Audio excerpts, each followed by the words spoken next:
Tonight, we welcome Adrienne Hampton, the Climate Policy and Engagement Manager for the Duwamish River Community Coalition.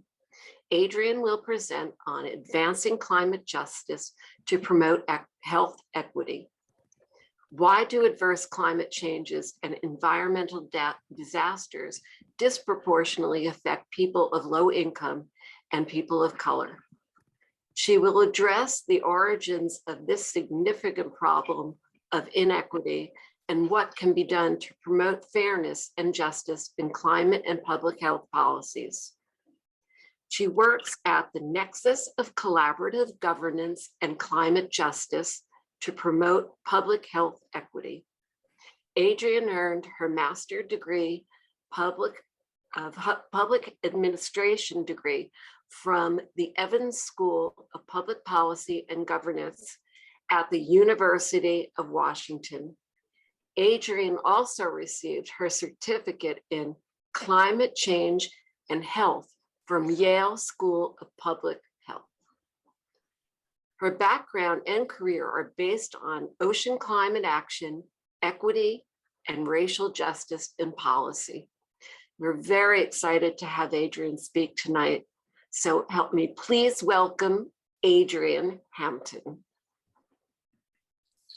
Thank you so much, Lynn, for that warm welcome, and good evening, everyone. It's really fabulous to be in this space with you all.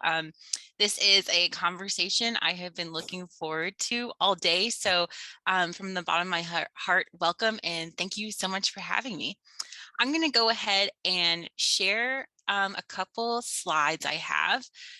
This conversation this evening will truly be a journey. We're going to cover a lot of ground, and I'll give you a sneak peek into what all that will look like. So you should now be seeing a kind of white image with a flower to the right-hand side, and it says health equity, environmental and climate justice. Oh, I just realized I made a typo. That's hilarious. That's okay though, no worries. So again, welcome everyone. I am calling from the lands of the Duwamish and Suquamish peoples. Know that I owe much to their stewardship since time immemorial, present and future. I strive to be a better guest among such beautiful lands, air, and water every day, standing in solidarity with Black and Brown communities, not to racism and injustice. So I implore all of us to continue to listen and use our collective voice to center Indigenous knowledge, looking forward to a just, equitable, healthy future for all. So again, thank you so much for being here. And I'm very excited to get on this journey with everyone today. So together, we're going to grow our understanding between health and environmental and climate justice. We're going to break down what these words mean and how they relate to one another. This is a topic that's truly hot right now. We see probably an article in, whatever newspaper you might read, or maybe you have discussions within your own workplaces or communities about these various topics, or maybe you're preparing in some kind of way for climate change, whether it's flooding or sea level rise, or even just going to the doctor, right? From some kind of sensitivity from the environment changing around you. This is an issue that impacts us all. So let's get into it. And before we do, I just wanted to take a moment to pause and bring up these guiding values. This is my offering to all of us tonight. This is, yes, a hot topic and can often get very political, and there's a lot of differing opinions. So today I just wanted to offer to all of us to hold dear these 4 core values for our conversation as we work to build our understanding together. So these key values include curiosity, right? Keep an open mind. Joy. While it's a heavy topic, we can also use joy as a tool to overcome and to find creative solutions. Humility. We don't know everything, and even when you think you do, something out there always reminds you that, oh, there's more to learn. So we'll keep in mind humility. And last, just a note for community care. How can we show compassion and wrap our arms around these really tough issues, knowing that this is all about making sure our neighbors, our family, our friends are getting the basic needs, services, things they need so we can all weather the storms of today and the future together. So thank you for joining me in bringing these values into our conversation. Okay, so a bit of an agenda overview for everyone out there. This is what I'm calling our runner show for today or this evening. So we're going to go through the conversation in two parts. The first part will run about 15 to 20 minutes of information. You'll hear from me, and then we will pause. I'll stop sharing my screen and we'll have some time for Q&A and discussion. And then we're going to jump right back into the presentation and explore topics around community-driven processes for increasing health equity and what we can do to tackle the big issues brought up in part one. Then we'll pause for questions and conclude on a closing question. So I hope that sounds good to everybody. And with that, let's get started. So we're going to start by launching a poll question using the Zoom feature. And one of the amazing, oh, there it is. One of our amazing technical advisors here on the call is going to help us launch. So what should have happened is a poll just popped up on your screen. And the question reads, how often do you discuss topics of environmental justice and/or climate change with family, friends, and neighbors? You have 4 options to choose from. I see the responses already coming in really fast. Your options are very often, sometimes, very little, or I just started learning about this. So take a moment to answer the poll.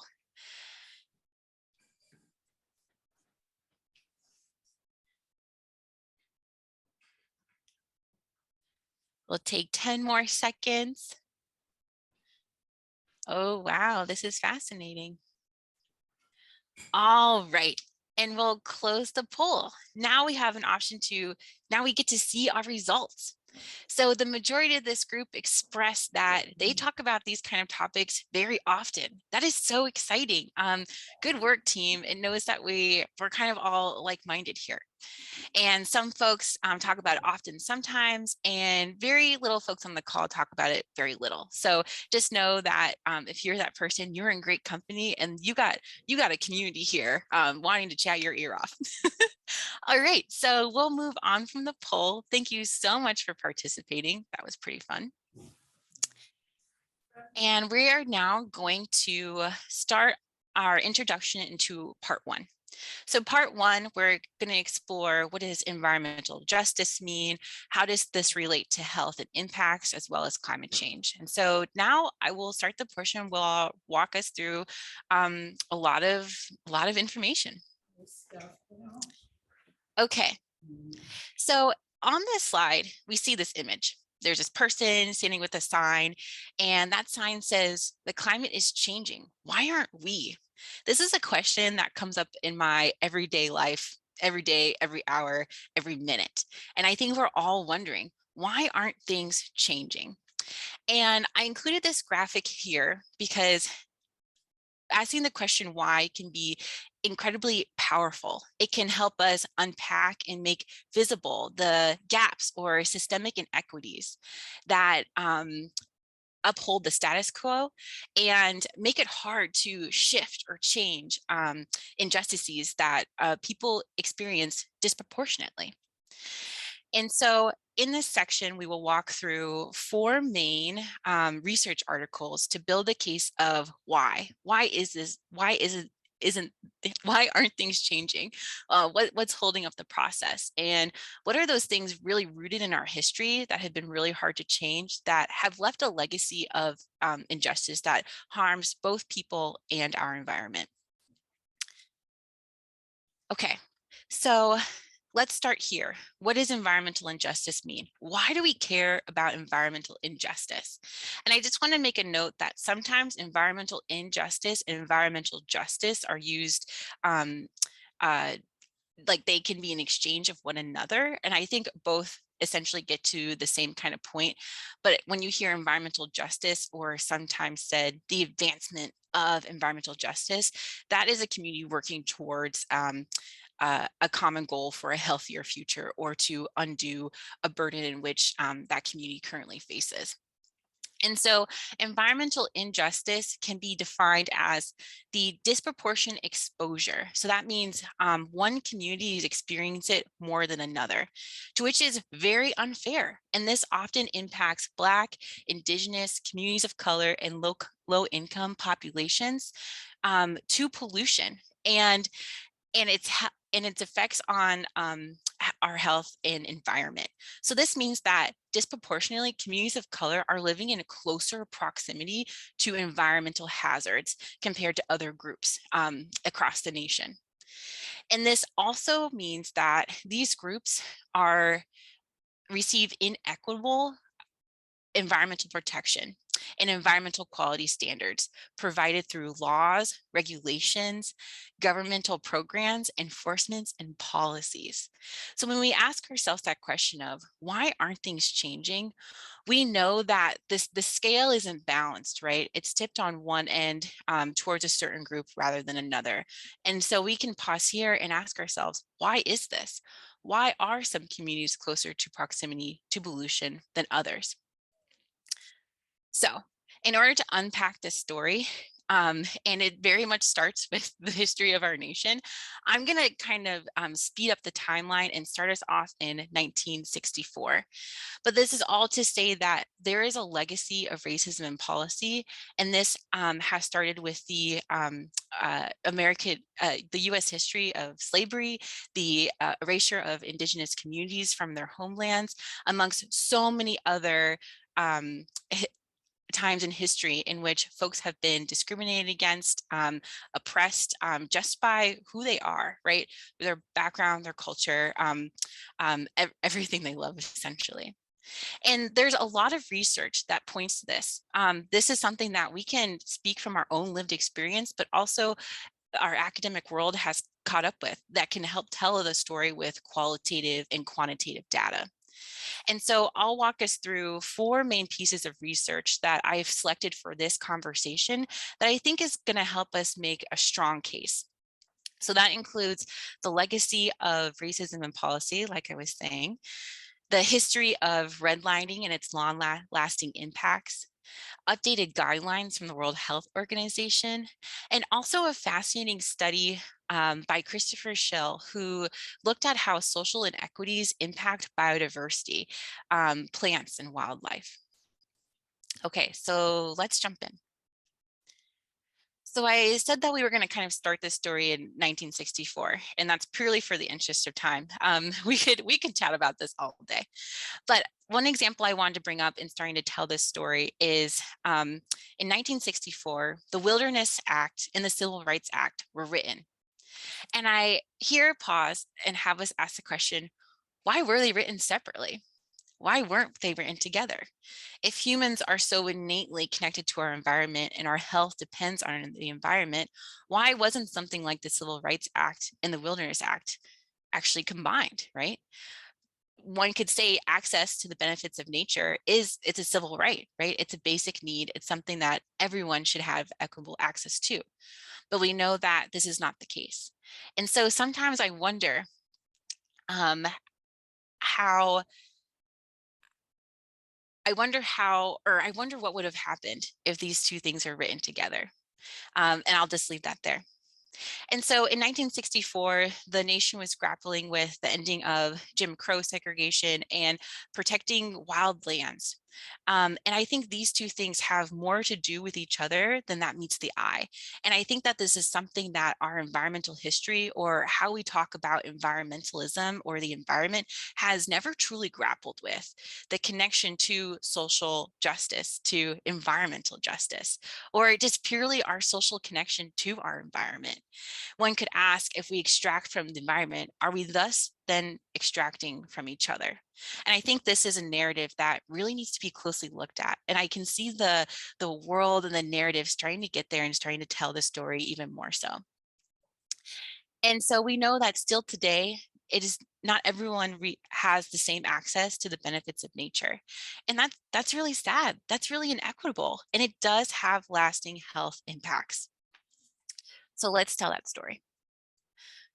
Oh, and before I move on, there's a quote at the bottom of the slide that I think is so powerful. And like I was saying, the ethical horizons that both the Wilderness Act and the Civil Rights Act sought to broaden are still ours to reach, right? We can still get there. There is still an opportunity to merge the two goals. Okay. Moving on to our second piece of research for this conversation, this has to do with redlining. On the left-hand side, you see historic redlining maps drawn in the 1930s. And on the left-hand side, you see that you see the concentration of what is often referred to as NOx, or nitrogen oxides. These are things that come from like diesel trucks and heavy pollution. And the color corresponds to the areas on the map. And this all tells very briefly a tale of redlining and the impacts of historic redlining on communities today. So this actually comes from a recent study that was released on Wednesday. Many of you actually may have read it in NPR or the Washington Post, or even probably maybe the Seattle Times, or maybe that's still coming out. So this research shows us how still decades of federal housing discrimination did not only depress home values, lower job opportunities, and spur poverty in communities deemed undesirable because of race. And it is why still today, 45 million Americans are breathing dirtier air, according to this landmark study. So this shows us how the way in which policies were placed in the past, we are still grappling with today. And here we can pause and ask why? Why hasn't this changed, right? And now we're building the narrative of not only is it our Wilderness Act or Civil Rights Act or things in policy, our environment, climate change, and health equity are also deeply linked to things like land use change and housing policy and these other socioeconomic inequities that exist in our world still today, that many of us, maybe here on the call, have to deal with on a daily basis. So just trying to pull the linkages there. And I also wanted to show you this photo, how in areas that have historically been redlined, we also see lower tree canopy, right? A lower presence of greenery, whether that's trees or landscaping or an abundance of green, if you will. And this also has a impact on our health equity, because in an area like on the right-hand side, you have a lot of trees there. Trees do an amazing thing. They're like bioindicators. They can breathe in that air pollution and breathe out clean air. But when you have a community that has been historically redlined and still is underinvested in, you might not see as much greenery, or maybe folks who live there are low to moderate income and are not prioritizing, landscaping or, these kind of things with disposable income to, beautify their lawns. And in that way, we see less green, right? And because of that, there aren't as many opportunities for the filtration of dirty air. You just have more dirty air concentrating in one place. And so this example can be seen throughout our nation, and even in our own very, very own Seattle, Washington. There is a distinct difference between North and South Seattle. South Seattle was historically redlined. Until today, there is heavy industry and a lack of tree canopy cover when compared to North Seattle. That's also considered more affluent and white. And in this way, we see a disproportionate impact playing out just 15 miles across the Puget Sound from us. And that disproportionate impact is not okay. And I find it fascinating, in a city that prides itself on being, environmental, hikers, loving nature, our own Duwamish River in Seattle is a Superfund site. And those who live in proximity to that river are predominantly communities of color, refugee, migrant families. This is not okay. And we have to ask ourselves, why hasn't this changed? And so we know from a health equity standpoint that disparities in air pollution exposure are increasing worldwide. This is an issue that is not going away. So as we work to tackle our broad greenhouse gas emission reduction goals, to be a global leader and to do our part, we know that we are woefully behind. And air pollution is one of the greatest environmental risks to our health.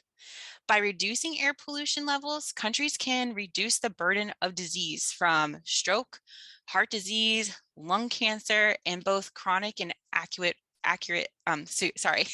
both chronic and acute respiratory disease, including asthma. In that same area I was talking about in South Seattle, that area has the highest hospitalization rates of children and youth who have asthma compared to North Seattle. Again, that's a disproportionate impact. And so air pollution, as the study we previously talked about, has found that, again, disproportionately, those health impacts impact Black, Indigenous, immigrant, refugee families in our communities. And this is just simply not okay. And the thing about it is that no amount of extraordinary medicine, you could have the best doctors in the world, but if no one is really teeing up to solve the other side of the issue, then we have to ask ourselves, how will things get better? How can we be the change we wish to see? How can we turn that curve? Okay, and then this brings us to talking about climate change. So we know that there's a legacy of environmental injustice. This can also be linked to not having broad representation of these communities who are impacted in those decision-making spaces. Telling their stories of how they are disproportionately impacted and how their health of their neighbors and their loved ones is also disproportionately impacted. And we also know that the same emitters causing that air pollution, the same industry, the same kind of systemic issues are also driving our climate crisis. Not only NOx or particulate matter, but also the gases that lend itself to our world getting warmer. And so the importance of discussing all these cumulative impacts together before we jump into the climate change part is that the emissions that are in our communities need to be met with significant mandatory reductions. And this is just an opinion of mine, but essentially there are no rules or policies putting a cap or a threshold on how much of this can actually exist in our environment. We have to ask ourselves, what would it look like if we said, this is the limit of how much you can pollute, or this is the limit of how many trucks can be concentrated in this community? If there were those kind of thresholds, what would we see? Would we see people's health improve? Would we start to turn the curve on those hospitalization rates? How would our communities be healthier? Can we eventually eliminate that disproportionate impact? We'll get to some of that thinking a little bit later in our conversation today. And I also want to mention that that way of thinking is really important, because these health impacts and even deaths related to air pollution are completely avoidable, and is something that we can continue to remind our elected officials and our policymakers, emphasizing things like, making all new trucks electric by 2030, or paving the way to zero emission technology. There are a lot of flurries of ideas. It's, are we willing to take the risk to eliminate that disproportionate impact? What is the just thing to do? How can we move from extraction of our communities to a more cooperative, holistic model in which everyone receives equitable benefits of nature? Okay, so now let's talk a little bit more about climate change. To summarize climate change impacts, the burning of fossil fuels, so things like oil, that burning causes emissions, and these emissions blanket the earth, which traps in the sun's heat. It's like if you were to be in a hot car and roll up all the windows, that heat is going to accumulate.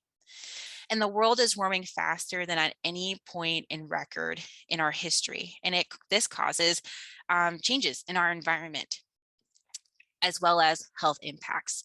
So while we might have extreme flooding from extreme precipitation, this is something that our region experiences often.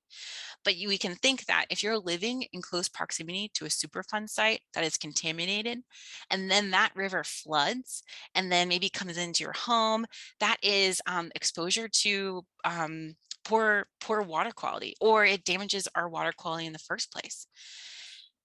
Another example is how we have an area that has experiences poor air quality. But then we have a big wildfire season, and that wildfire smoke rolls into that same community. So that's wildfire smoke layered on top of the existing air pollution. So I'm saying these kind of examples because I often just say that climate change makes bad things worse. And so when we talk about environmental justice, I now try to bring in climate justice as well, because as we work on advancing climate justice, right? Increasing representation in decision making, making sure folks are no longer living in close proximity to environmental hazards.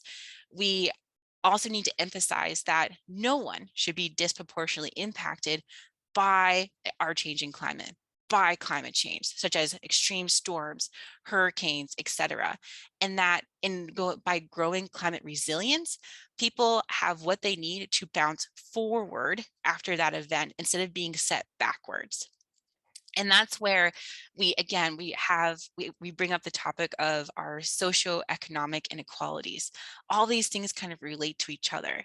And what does a world look like when everyone is getting what they need, again, to weather that storm together and bounce forward after a disaster or after a, extreme storm? These are really big questions. I hope you all are with me. So in this way, there is a lot to do. And I think that's where that word justice comes in. To me, justice really represents increasing the quality of governance, right? If we have more voices at the table that bring more diverse backgrounds, one could argue that then we have a broader range of ideas and opinions and ways to get at the problem, right? There's not just one way to go about a solution. And if we have multiple people that share, a cross-cultural set of ideas, then maybe our solutions will reflect that as well. And even depending on your geography or wherever you are, those solutions can be tailored to communities to make sure everyone has what they need. Everyone has what they need. That is really cool. And so that's, to me, what justice is all about again. And most importantly, the image that we've been looking at here says, Earth is more valuable than money. And I bring this up because often I ask in the spaces in which I work, why isn't the community's health your top priority, right?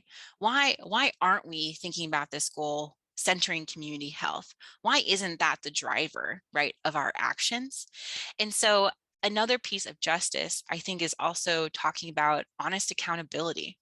Those operating within a community that faces environmental injustices or disproportionate exposure to climate change, why aren't those who are operating those communities, like the port or other industries or other large emitters, doing what they can to make sure their actions don't hurt people? Their actions don't eventually cause a lower life expectancy of that community.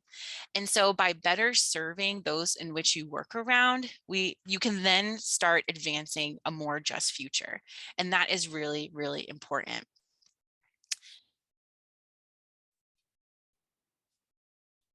Okay, and then I have a couple more slides for you before we break, but this graph shown here, I think, really ties it all together.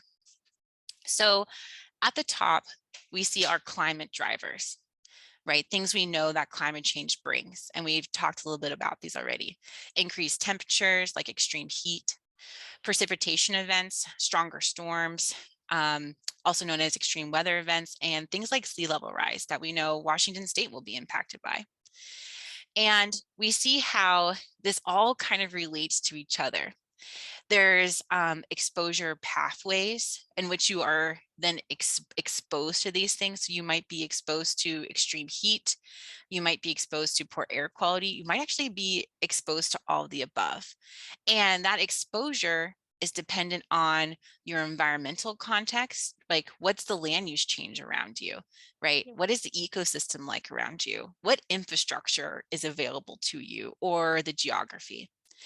And exposure can also be related to the social and behavioral context, right? Age and gender, race and ethnicity, poverty, housing and infrastructure, education, discrimination, access to care, and community health and infrastructure. So I hope you're seeing now here everything we've just covered in the past couple minutes all come together. It's this confluence, and this all relates to various health outcomes. It always comes back to health. And if when we layer climate change into the picture, we also add one thing I want to point out, which is mental health consequences and stress. So I think we often hear about heat-related illness or issues with your heart or air quality and asthma. But one thing that I think doesn't get talked about enough is our mental health. When an extreme storm comes, or you get an alert on your phone saying, you know, tornado warning or flood watch, that's a cause for concern, right? You're worried about where you are, the people around you. And maybe you've also, you know, depending on your circumstances, are just dealing with a lot. And I think that all of us today are dealing with multiple crises, right? Everything kind of just feels like a crisis, and that's a lot for our brains to handle. And so I'll leave us with this, is that brings us to a cumulative impact. And this is a word that I've started using a lot. And so what happens when we add all of it up, right? It feels like a lot. It feels really heavy. We're like, oh my gosh, this is a lot. And so what happens when we add up environmental injustices with health inequities and climate change? Ooh, that's big. But I will say that there is so much optimism in this space to propel for change. And every day I'm working with advocates who are working to what I call turn this curve, or often called applying turn the curve thinking, which I think is a really cool way to think about it. How do we just really make a big U-turn and head in the other direction? It is possible, and we are seeing glimpses of hope and great strides in getting there. And I think that this is an area where Washington State in particular has a lot of leverage and a lot of opportunity to actually create a policy, something in law that addresses the cumulative impact. How cool would that be? It's something that, I don't know, we could maybe brainstorm about that later, but I think there is immense opportunity to advocate and use this word cumulative impact, because as human beings, we're not just impacted by one thing, we're impacted by all these things. And so how in our policies can we start reflecting that? And by doing that, we can write injustice out of policy and write in justice, something that's going to protect our communities and make sure that our youth and our generations and youth that come after us can thrive. That to me is really exciting. So I'll leave us with this. How we treat each other really, really matters. I brought up this work by Christopher Shield, who I believe is now at the University of Berkeley, but used to be at UW-Tacoma. And he wrote this fascinating paper. And this paper talks about how racism and other inequities are also reducing biodiversity, right? The plants, the animals, the abundance, the biodiverse abundance around us, and things like increasing urban heat islands and the augmenting effects of the climate crisis is also attributed to this shift. And so in this way, how we treat each other is how we treat our environment, and our environment is reacting to the ways in which we treat each other. And I think that is so powerful, because coming back to our first point of what would have happened if the Wilderness Act and the Civil Rights Act were written together? Will we have the same kind of feedback loop, this same kind of evolutionary impact on our natural world? That's a lot to think about. And so there's a quote that he says, and it says, racism is destroying our planet, and how we treat each other is essentially structural violence against our natural world. And so if we take this sentence and say, how can we consider, or if we take this sentence kind of turn around and say something along the lines of, if we treat each other with dignity and respect, making sure everyone has access to the services they need, and then eliminate disproportionate impact, then I'll let you fill in the blank. What would our environment look like? What would our biodiversity look like? What would our ecosystems look like? And that is just a note I will leave us on. So I'm going to now break for questions. Oh, sorry, before I do that, I just want to, sorry, there's always more. I want to show you a couple maps. So we are located in this area right here, but there, to getting at Christopher's point, there is this tool created by the Washington State Department of Health, and that's called the Environmental Health Disparities Map. And it maps across the region, I guess, like factors or indicators that would cause health inequities. And so the state of Washington is very much ahead of the curve in trying to map these out. And the reason why these maps are so important is that policymakers now have this tool of saying, okay, where can we turn the curve? Where can we make great investments or write policies that are going to turn this red into blue, right? And we often see this red in areas with more highways, more kind of industrial port activities, and that kind of thing. And so this is a great tool that we have at our leverage that we can use as we move forward in this conversation. Okay, so now we're going to pause, and I will just say up next, we're going to be getting into topics around how to make a safer environment, placekeeping, how to make sure people's environment can be better around them without causing displacement and gentrification.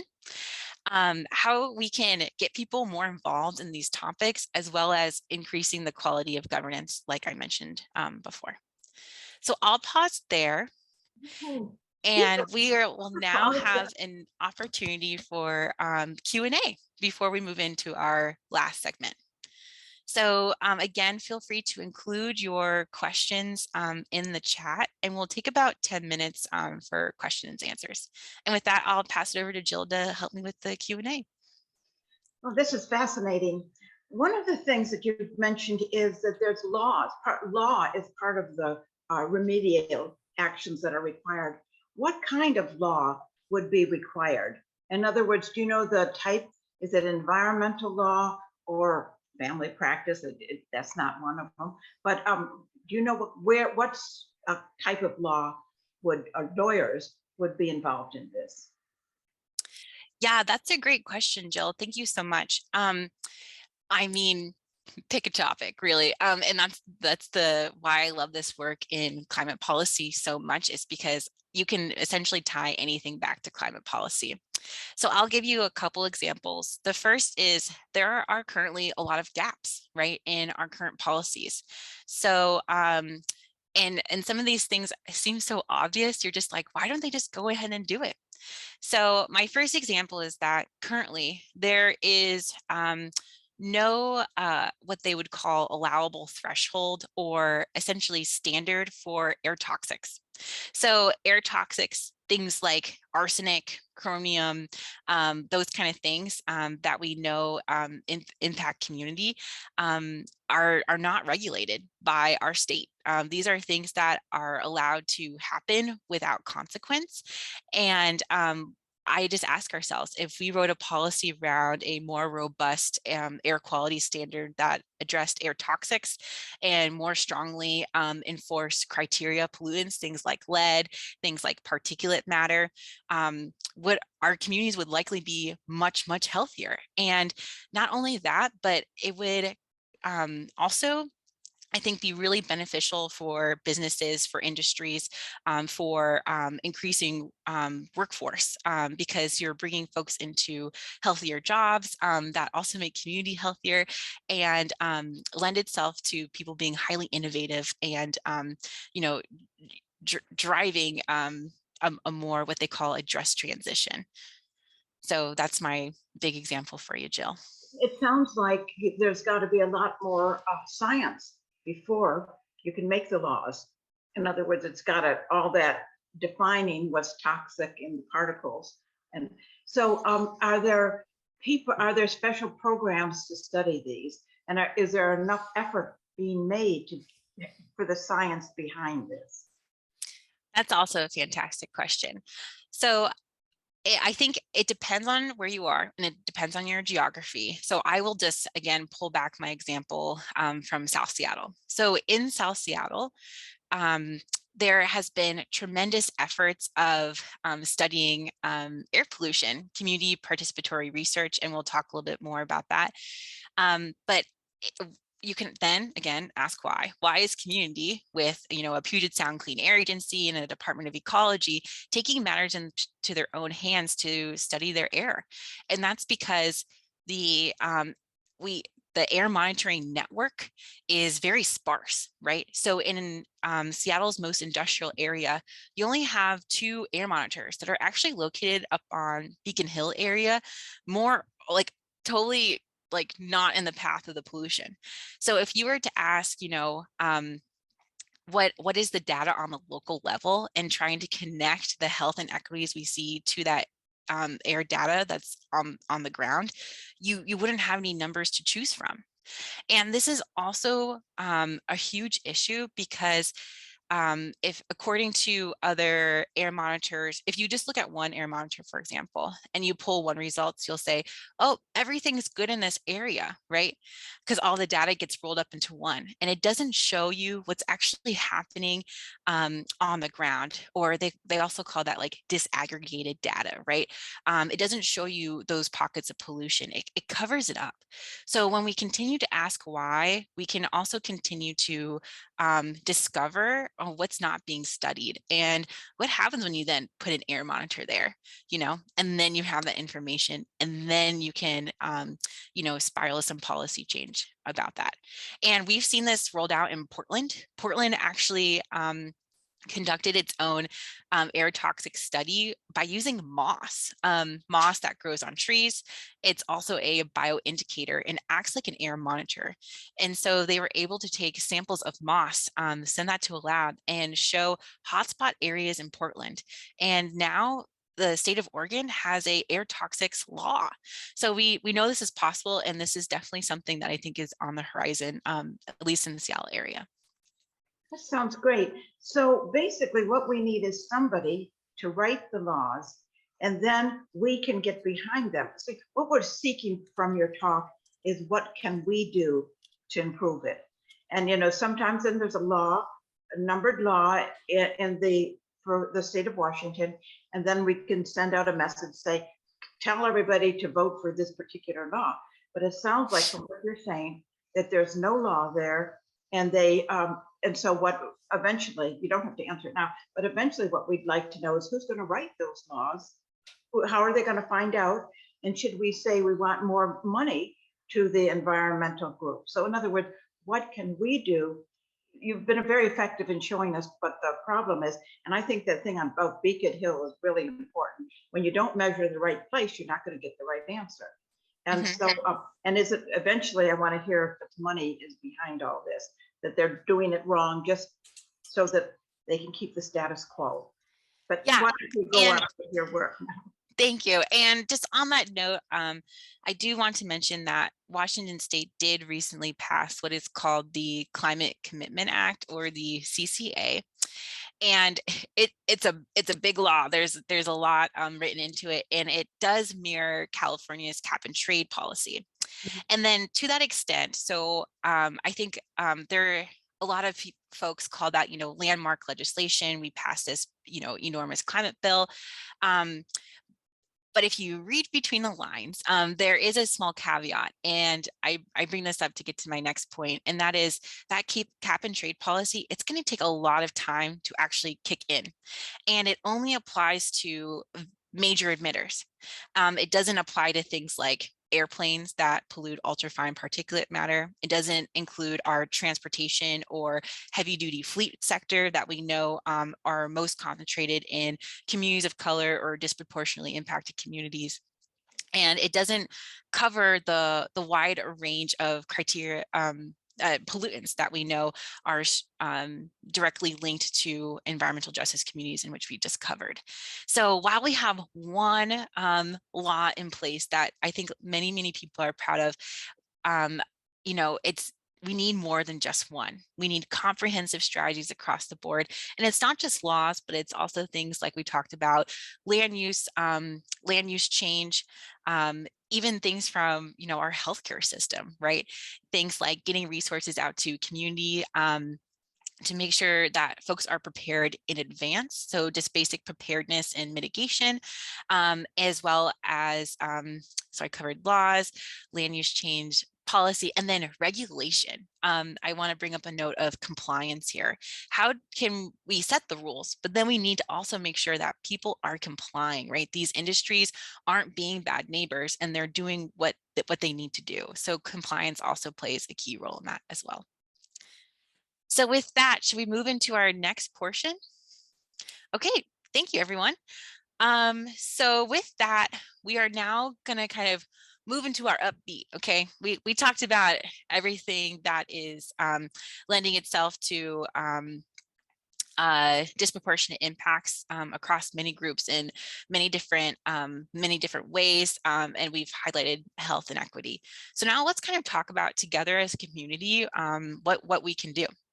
And I will essentially display this in 3 main areas, and then we'll break once again for question and answer, and then wrap up our call. Okay, I'm going to share my screen again. All right, so now you all should be able to share my screen again. Up next, okay, we're past that. Let's keep moving. Okay, so often one second. Okay. So again, I'm going to bring back that term, turn the curve thinking. I think where some of us might be used to seeing these like graphs or linear charts, and the arrow always goes up, right? And this is a situation where we want to take that arrow and turn it around, right? We want to kind of undo harm. We want to heal. We want to bring reciprocity and community care into our conversation. And this is something that I think that in like more bureaucratic structures, like centering the human experience is often lost or forgotten, right? And so I think when we first start to think about how to turn the curve, we can center ourselves, right? We can center communities who are most impacted, and work together. And so the steps to get there are this. And I also want to mention this process comes from what is called results-based accountability. It's about not just accountability of the parts, so like each and every one of us being accountable on this call, but together, how are we being accountable to going after a common goal together? And so if you're, maybe you're a part of a group, or maybe you're part of an agency, or I don't know, your job, you're trying to work towards a solution. These are, this is a kind of model you can use to get to that goal, remain accountable to it, and actually measure progress over time, which is pretty cool. So, okay, how do we turn the curve? Steps to get here are, number 1, first to analyze the story of the curve. Very similar to how we started off our call today, right? We talked about we talked about the Wilderness Act and the Civil Rights Act, right? So we took it way back, and we know we can go even way more back, but we can ask ourselves, what are those legacies, right? What has spiraled into this? Where did this start? Where is it coming from? Those are like the roots of the story. And then we can also say, what else is behind the curve? What else is driving this trend, right?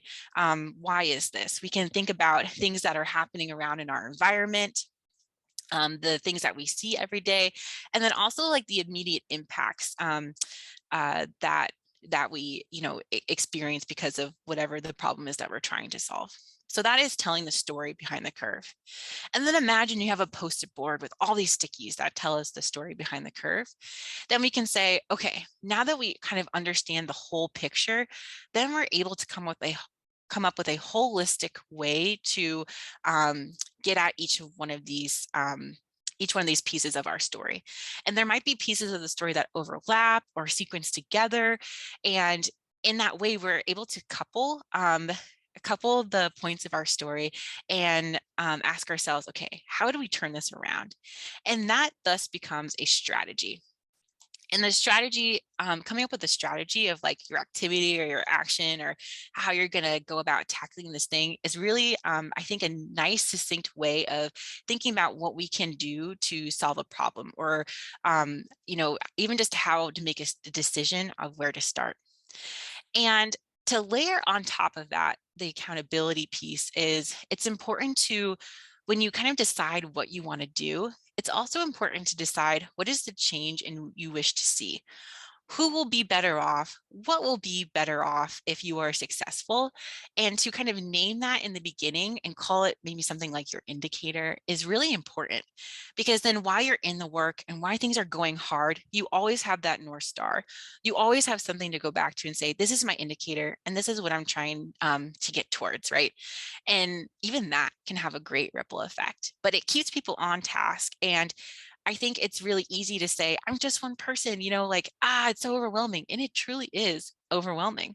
But if you stick to your strategy and your action and you're headed towards that one indicator, that I think you're going to be much more successful on that path. And you know that you're making a difference along the way. And that, honestly, at the end of the day, is awesome, right? That is progress. And think about it this way. Maybe you have a common indicator, but and you're in a group of people, but each person in that group is going to get out that indicator in a different way by picking other parts of the story behind the curve. So then that becomes a group of people, right, picking different chapters of the story that lend itself to our problem. And each person is on their own pathway of tackling that part of the story. But if we're all guided by the same indicator, that means that we can have this massive ripple effect of solving an issue. And then together, we're working to truly turn that curve in not just being accountable to our own pathways, but then as a whole. And so I'm hoping that makes a lot of sense, because I think it's a really beautiful way of tackling big issues. And once I think all of that is decided, you can call that something like an action plan. You can write it down. You can share it out with community, because that can also be a model for maybe somewhere else, maybe someone in, I don't know, Ohio or Massachusetts or somewhere. I think a lot of people are always looking at these answers of how to tackle these big solutions. And sometimes by sharing out like a pathway and a model, that can be really, really helpful.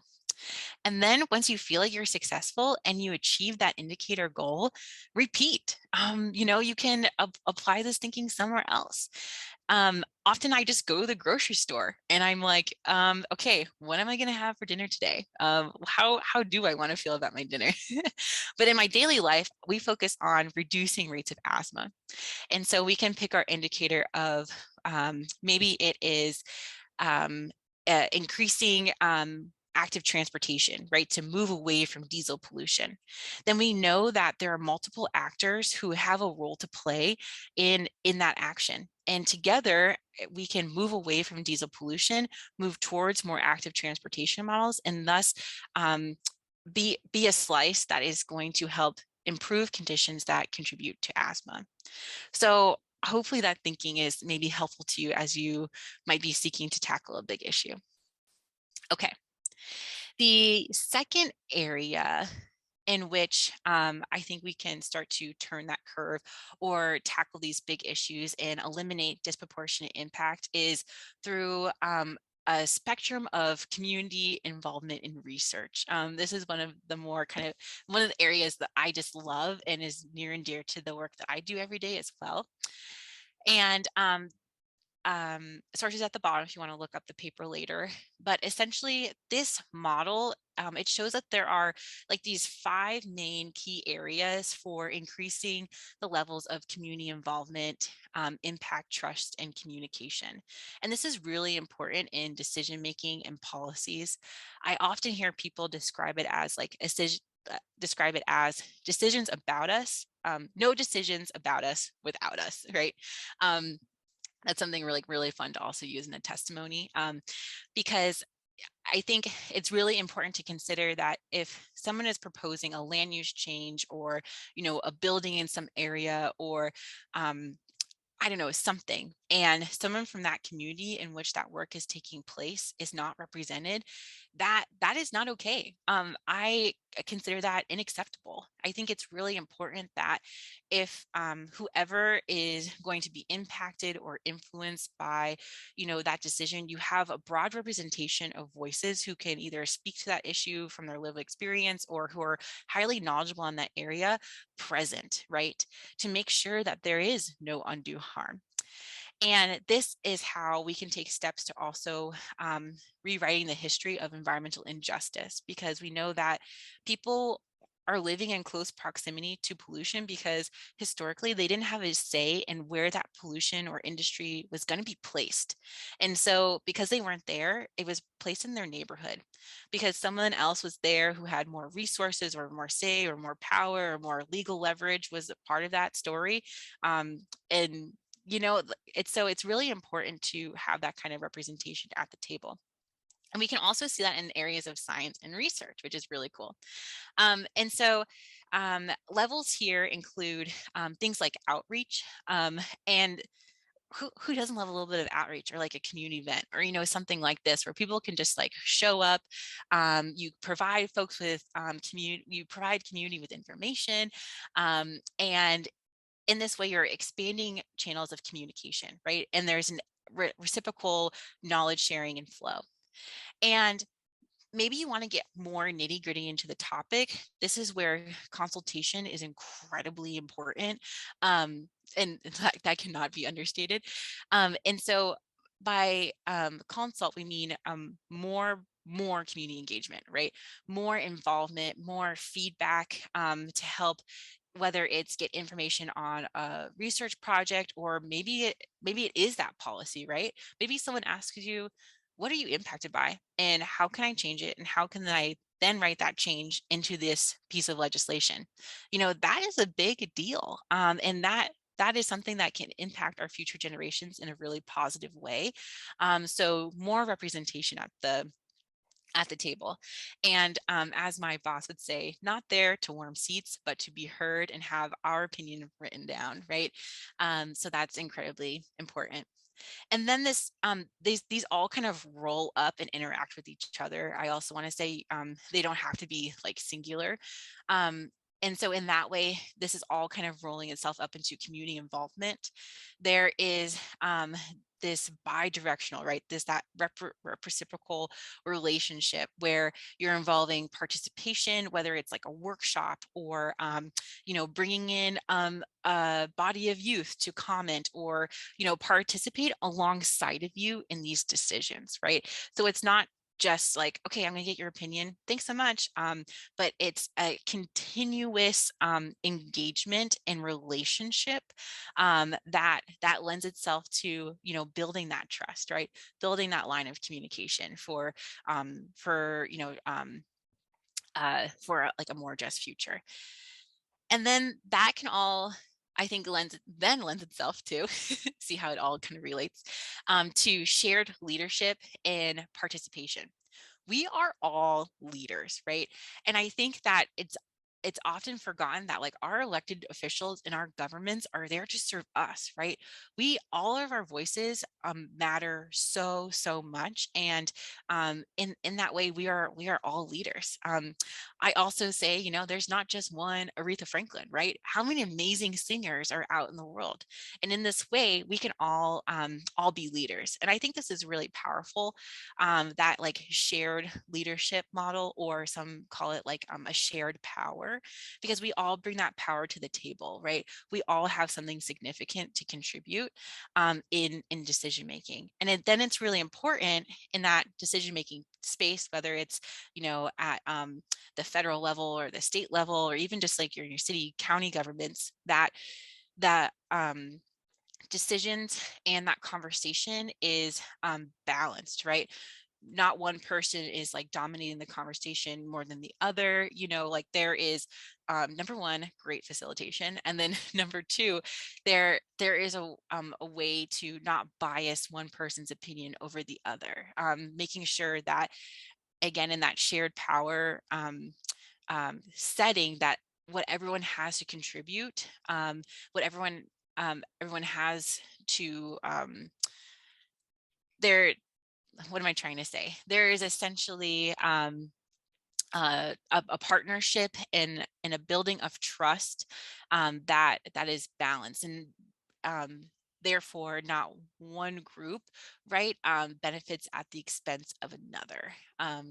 Okay, and then that gets us to this final piece of a community-driven kind of process, right, which is that is the best situation, in my opinion. And this is where strong community leadership is guiding the process 100%. This is where you know, a community group, even just all of us here, right, have as much leverage as our Kitsap County government, as much leverage as you know, talking with our elected official, and thus our decision is final, right? The final decision is at the community level. What we say goes. And I think that's really powerful when you think about when you know, we think about our efforts in essentially building community capacity in areas that are disproportionately impacted by environmental and climate injustices. Because when those folks are at the table, and what the change that they want to see, right, is the final decision, that's how we chip away and advance justice, right? That is how we get to our end goal of increasing health equity, because those who experience the most contribute the least to the problem, and therefore, you know, hold some of the best solutions, right, of how to tackle these all those big topics that we talked about at the beginning. Okay. And then the third is a little bit about what this looks like in real life. And I just want to leave us off on like a really always an optimistic note, right? Because it's Friday night, and this is an area in which we can celebrate and, again, bring in our value of joy. And so recently this year, Washington State passed the Healthy Environment for All, otherwise called HEAL Act. This was absolutely tremendous, monumental, so incredible. And so this landmark environmental justice laws centers communities most affected by pollution as Washington State transitions to a green economy. The HEAL Act defines environmental justice in state law for the first time, outlines how agencies should consider community needs and environmental justice in their work. It establishes a permanent EJ Council to work with these agencies and help create environmental justice legislation, as well as expand equitable community participation. So we just talked about all these things in our conversation, and here we see it coming to life in our very own Washington State's policy. That's tremendous. So the HEAL Act will be an essential tool as we aim to accelerate what's called the just transition, moving towards a green economy, towards climate and environmental justice. So this Act was something that I worked on a couple years ago and had the opportunity to engage in. And it was just so invigorating and refreshing to see so many communities included in these conversations, represented in these conversations that eventually led to our state defining environmental justice into law. And Washington State is very much ahead of this curve, as you know, in our nation, as a state in the U.S. And that is incredible, right? That gives us a lot of hope, because now communities have something to point to, and they say, well, what about the HEAL Act? Or under the HEAL Act, you know, that's not okay. And so having that concrete law and leverage that says that, you know, is basically there to protect communities that are disproportionately impacted is incredible. And so I'll unpack a little bit more about the HEAL Act for those who are interested, and I picked a couple areas to highlight. So what do I mean by environmental justice in state law, or defines environmental justice in state law? That means that in this law, it requires the definition, basically, or how should I say this? It basically uses a racial justice lens in agency strategic plans, goals, metric setting, program implementation, enforcement, and reporting affecting the environment. So when we center racial justice, we then get to that confluence of that confluence of that quote that Christopher brought up, right? And the way in which we treat each other is the way in which we treat our environment. And that's that constant feedback loop. So we see that reflected here in this policy. It also will provide direct funding with environmental benefits towards investments in communities highly impacted by pollution or climate impact. So this is a law that says we will fund areas that were underinvested, and we'll make sure that those funds also prioritize environmental benefits, things like greenery, tree planting, resilience hubs, you know, cooling centers, that kind of thing. And then in addition, it created and funded a environmental justice council. So these are folks from communities serving on the State Environmental Justice Council.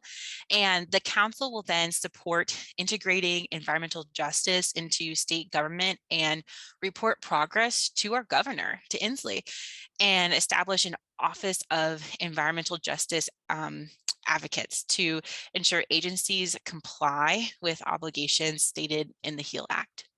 So that is all very, very exciting. I hope that you also are very excited by that.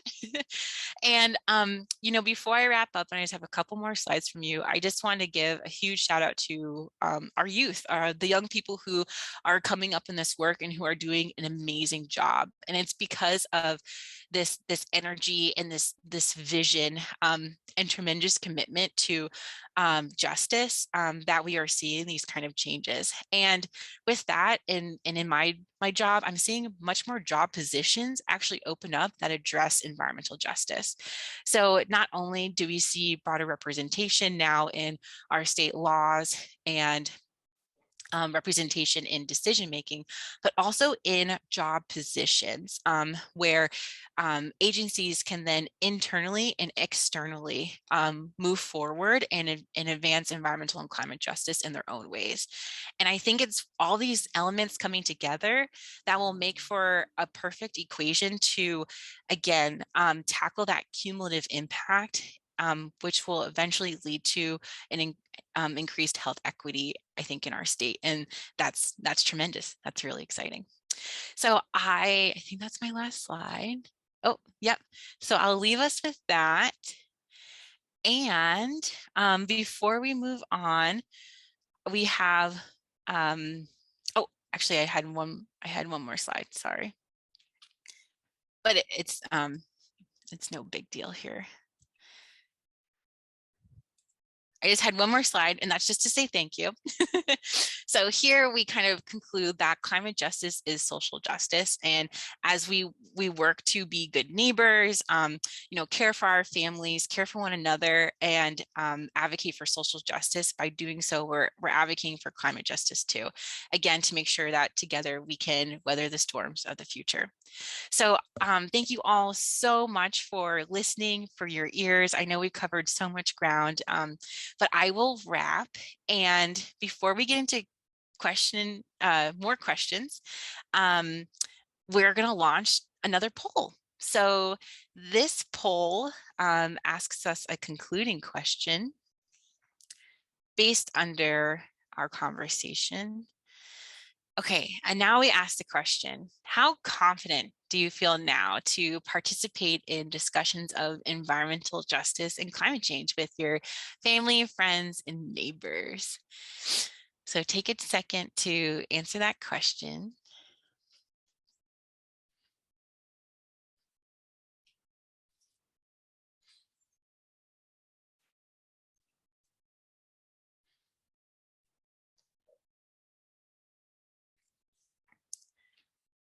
All right, fabulous. Thank you so much, everyone.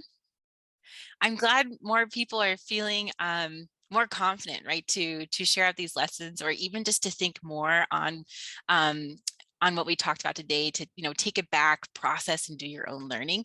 And please know I'm always available for questions and that kind of thing. Okay, so speaking of being available for questions. Yeah, I think there's one here, there's a couple here, but I want to ask this one first. You seem to assume that we know what we're going to do for environmental justice. All we have to do is pressure people to do it. But I sometimes wonder how we know what to do and who's working on that aspect of it. But you think about that one for a minute. And some people want to know if those justice councils are, were formed under the HEAL Act, open to the public, and could some of us get involved? Yeah, thanks for those questions, Jill. By the way, there are other people's questions, so. Okay, yeah, thank you everyone for asking those questions. I think there were a couple in there, so I'll start with the last one and work my way back. So my understanding is currently our Washington State Department, so like the Department of Ecology, for example, are currently working really, really hard. Staff members in those departments are working really hard to get these laws kind of solidified, creating the structure, right? The guidance, putting these teams together. So because the laws were recently passed, I think people are still in the process of figuring out how it's all essentially going to work. And I believe because it is coming from, like a public institution, that those kind of calls or environmental justice council forums would be open to the public. I see no reason why they wouldn't be. So I would just keep your eyes and ears out for that. I would even, I'm even asking myself, who is representing Kitsap County, for example? And I think very soon we'll see who those environmental justice council members are. My understanding is that they will be representative of our state leadership, also including our sovereign nations. And so, yeah, I look forward to that as much as you do. And there's another question relating to what you just said, that exactly what is your agency actually doing? And you alluded to this. Are you working with the local tribes? Are you working with the Nature Conservancy? Are you working with Audubon or Proterra, or all of those people who are already involved with policy issues regarding conservation, climate change, and pollution? All those are well known in those areas. Oh, totally. So I'm assuming by my agency, so I actually work for a very small grassroots nonprofit called the Duwamish River Community Coalition. And as a coalition, the Duwamish tribe is a member of our coalition. And one of my coworkers is a Duwamish tribal member. And so we it's core to our mission to make sure that we are always working in tandem with first and foremost the 98108 zip code, and that is all to say that we are, as a community-based organization, we're working within community, and then that creates a really awesome model for kind of tackling the things that are happening hyper locally, because we know that policy is like riddled throughout these like various levels, and so in that way, you know, folks represented from like the Nature Conservancy or the Audubon or Forterra, who are much bigger than we are, we can be in constant communication with each other, but we can also trust those larger agencies, or like big greens, if you will, you know, in their environments and spheres, will help upwell and uplift the needs of the community, or the needs that we're expressing, you know, on the ground at that hyperlocal level. So it's all kind of this very it's like taking a seed to growth, right? To get this sunflower that is like our, you know, dream environmental justice law. And then I will also say that okay, in addition to working with local tribes, it's just there's no strong enough word to convey how critical it is to keep in mind tribal sovereignty and our treaty rights in Washington state, as protecting our precious resources, from salmon to our just vast and amazing wildness of trees and forests and ecosystems. And again, you know, I started this presentation talking about centering Indigenous knowledge as well, and making sure that we are constantly in that word consultation, right? In doing our part to making sure that we are always respecting, right, and putting first those rights to our beautiful lands, airs, and waters. And I think that all kind of I think that all lends itself to say that like not everyone can do it all, and so by having all of these what I'll just call key participants and really important people in this conversation, then we can tackle things at all different levels, right? When we're talking about what is the story behind the curve, some of those pieces of the story are much bigger than others. And so given like the capacity of an agency, how do you kind of equitably distribute the workload too, I think is also like a really important consideration. I could talk about that forever, but my favorite is working at the hyperlocal level. Thank you.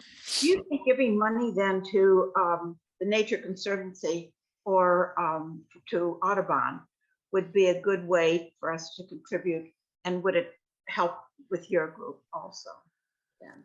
Oh, could you repeat that question? Would it be a good thing for us to contribute to these larger groups money, to Audubon, for example, or to the Nature Conservancy? Is that a good way to help? Oh, that's a great question. I think it really depends on looking at the organizational mission, for example.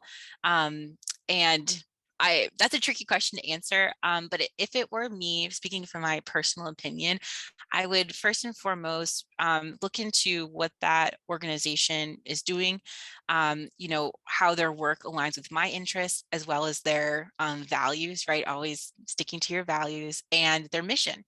And for me, I seek to support the very small groups or nonprofits that are, working tirelessly every day, that don't have the current resources and capacity compared to someone like the Nature Conservancy. So when we think about equity, when we think about resources and capacity, how can we make sure we're continuing to uplift smaller groups that are also working on and together with community on these environmental and climate justice issues?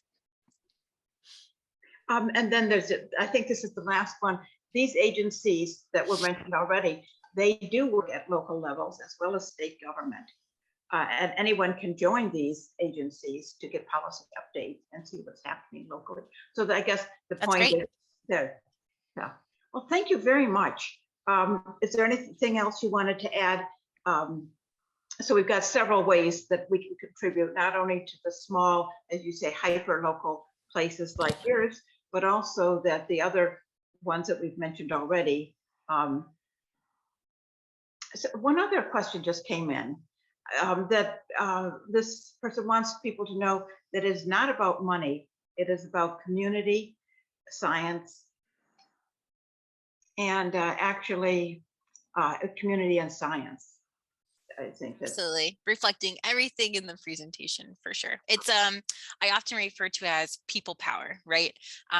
Together, you know, how can we upwell our power for, again, the change that we wish to see to eliminate disproportionate impacts for a more equitable future. Thank you. I think that that is the end, and I thank you very, very much for your presentation. I think it's made us a lot more aware of what's going on. Fantastic. And You thank you do. everyone for listening. Most appreciated.